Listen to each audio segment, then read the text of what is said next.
I got my copy of Tears of the Kingdom a few days ago, and after 6 hours, more or less, I killed the first big boss in the first big temple in my playthrough.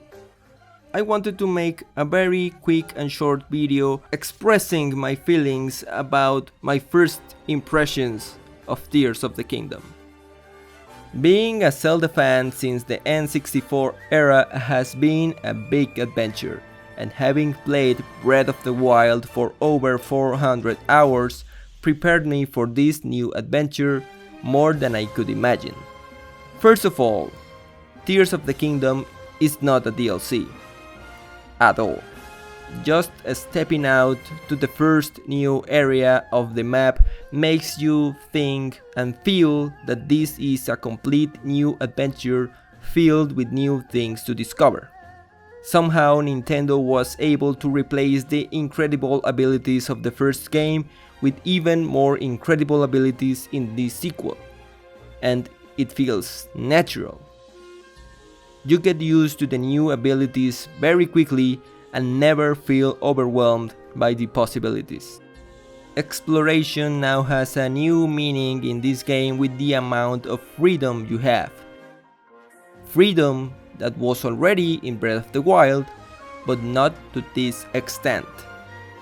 With the ability to go through almost any ceiling in the entire map and the possibility to create almost anything you can come to mind, the variety is endless and it doesn't feel like its predecessor at all, even using the same basic core mechanics and the same playable map.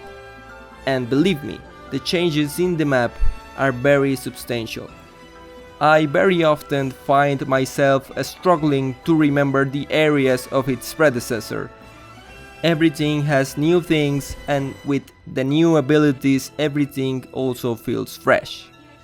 The story is stronger this time, although I reached a point where I discovered that they follow the steps of Breath of the Wild by letting you know more about it through memories. This means that the main story, the important story, is once again not happening while we play, but it is something that already happened. Personally, I don't like this. It is better for us to explore the world and the story together, and not to rely in some side quests to get the full picture. It is something that I don't like, but something I can leave behind.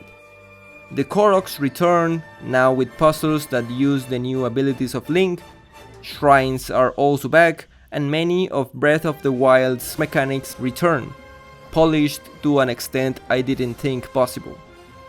The dungeon and temple structure is back, and that's a very welcome surprise.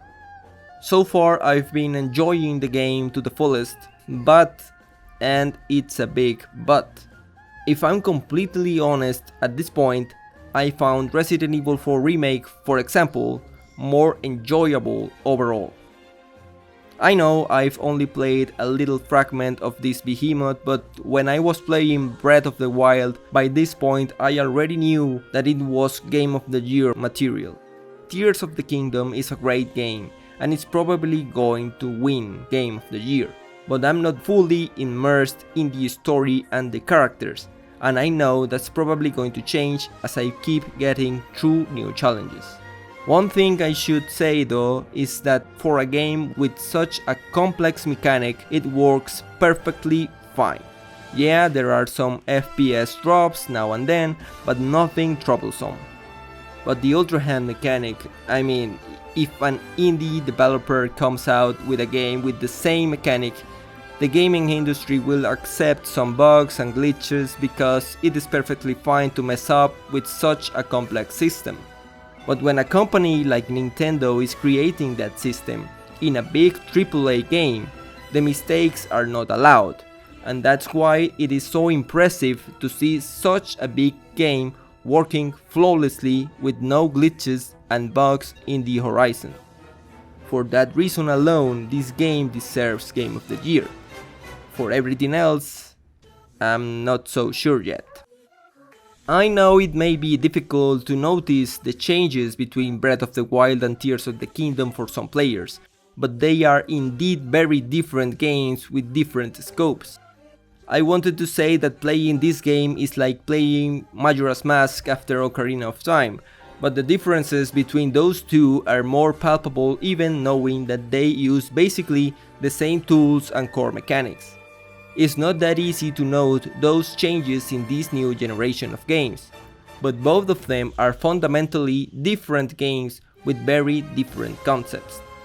I'm going to start uploading some content and guides about Tears of the Kingdom soon. I'm not going to drop the Resident Evil 4 remake content yet. I still have some stuff to do in that game while we wait for the Ada DLC. The thing is, I love Zelda, I love Nintendo, and I'm really enjoying Tears of the Kingdom. But I sure hope that the game delivers a more impactful experience in the future for me. Thank you for watching, and if you like the content I create, please subscribe, give a like and leave a comment if you feel so inclined. Thank you for staying to the end. See you around.